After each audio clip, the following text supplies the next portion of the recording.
times when people go hiking, they buy all their hiking gear, they buy all their books from one or maybe two resources. That might be a local hiking type of store. They'll never set foot into a military surplus because, well, bad people go there, people that wear camouflage go there. Okay, that's kind of like studying one style of martial arts. If all you know how to do is punch and kick and you meet a grappler, you're getting your butt kicked. Same thing goes for hiking, hunting, and any outdoor activity. No one spends more time outdoors than the American military. So let's look at a product which is known as canned heat. Actually, this isn't canned. You could call this jelly packeted heat. Now, if you're familiar with MREs, means meals ready to eat, which sometimes they are and sometimes they're not. This is basically a foil packet full of what feels like jelly.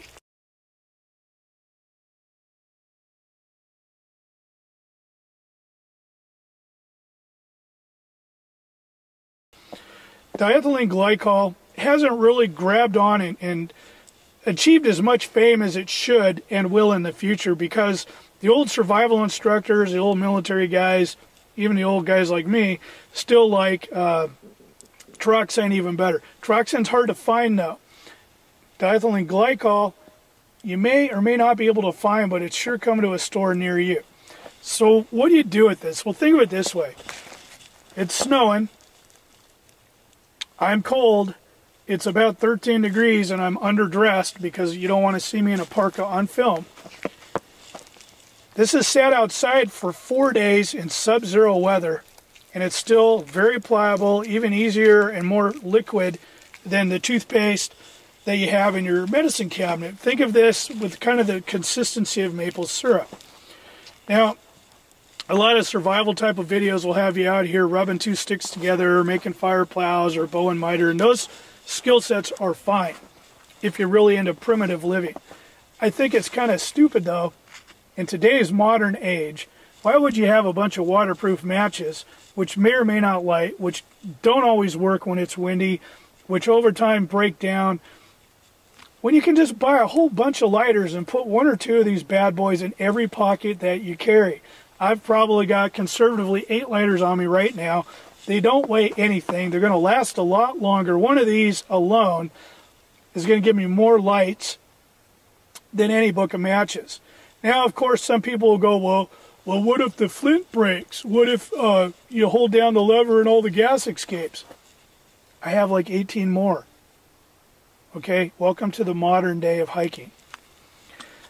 I wanted to show you that because what always happens, I got 2 different types of lighters.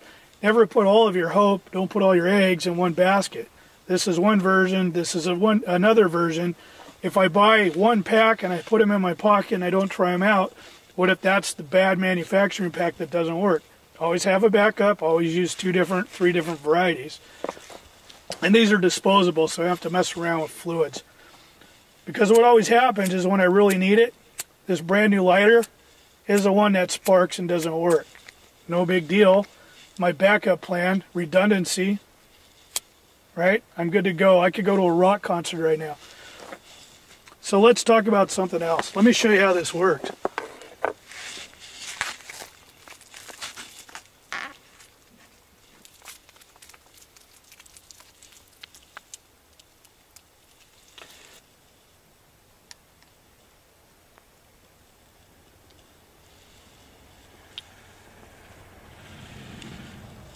Now you won't be able to see this on film. I'll get it really close. Can you see that? When you go to light it, a lot of times you won't be able to tell that it's lit because it's alcohol based. It gives off a blue flame, almost invisible unless you're at night, and then you can see it. So even during the daylight, you can burn your thumb. I didn't.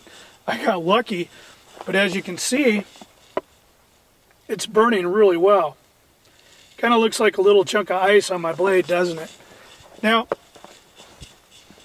what I like about this is it comes into a nice little package. It's easier for me to throw in my backpack, a hip kit, maybe even one in my pocket. In the summertime, I might only bring one because I'm not so worried about freezing to death. In the wintertime, cold is not my friend.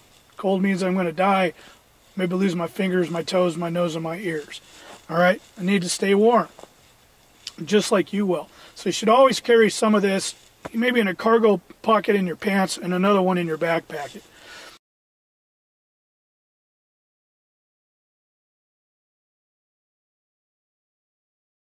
You're freezing. You're not thinking straight. You'll do anything. You're in so much pain because it's so cold you're about ready to scream.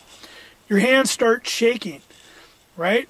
Now, maybe in another video we'll talk about how to train yourself to get used to this, but you never quite get used to the extreme cold. Time is of the essence. You get to get this fire started. You need to get yourself warm right away before you start building any kind of emergency shelter, right? As soon as you lose dexterity in your hands, it all falls apart. You can't fire your weapon. You can't use a flint and a striker because you won't be able to hold on to it, which is another reason why I like to use lighters. A lighter,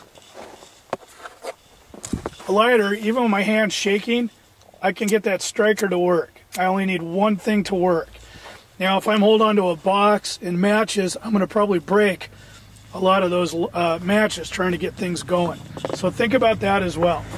Another thing that is nice about this diethylene glycol is in the summertime I can just dig a little pit, throw a little bit of this goop in there, start a fire. If I want to add wood, I can to start a campfire, right?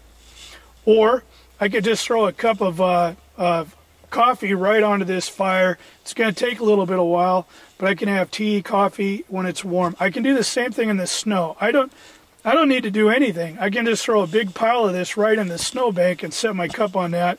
And as this starts to burn down, that heat's still going up into my cup. So no mess, no big campfire, no arranging rocks, no digging fire pits. Really easy, real low budget. I can use this with those little tiny folding stoves that fit in your pocket that a lot of people put like Esbit in there, or they'll put another canned heat in there or another compressed fuel in there actually, which is called Halcyon, which we'll cover as well. So it has more than one use. Now look, as we're talking, this thing is still burning, and that was just a very small dab. About the size of a, I don't know, brushing your teeth in the morning and at night, about that much toothpaste. So not very much, maybe the size of your thumb, and it's burning for several minutes. Now one downside to this is it is a chemical.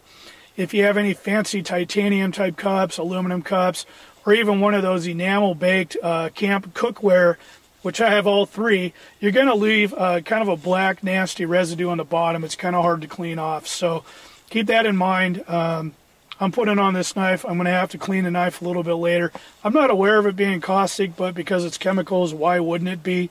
That's one of the reasons trioxane is actually starting to disappear, because it's highly caustic, maybe even cancer causing, depends who you talk to. So diethylene glycol, something you definitely want to go to your Army Navy store, get as much as you can, rat hole some away for a civil defense emergency when you need to start a fire but you can't, or just for camping, whether it's raining out, windy out, cold out, or just to have fun and impress your friends with your cool knife technique.